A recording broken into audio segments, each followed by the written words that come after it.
Environment groups are calling on the state government to establish no-go zones for coal exploration, just as it's done for wind farms.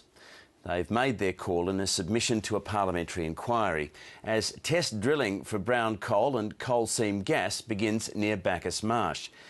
Last night, as Ryan Shields reports, nearly 200 local people rallied to express their opposition to the tests.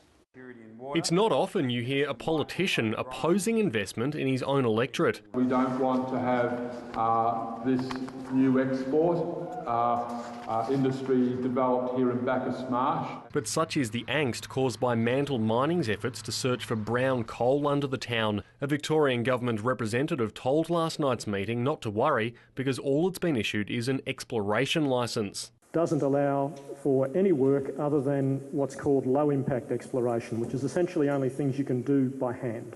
But apparently not.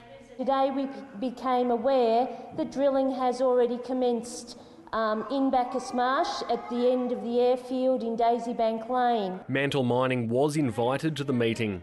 Is there a representative here from Mantle Mining that might like to address the meeting? Mantle Mining hasn't returned the ABC's calls either.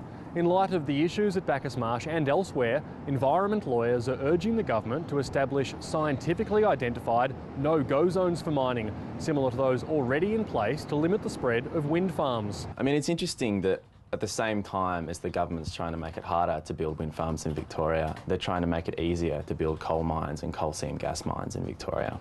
The inquiry will deliver its recommendations in February. Ryan Shields, ABC News, Melbourne.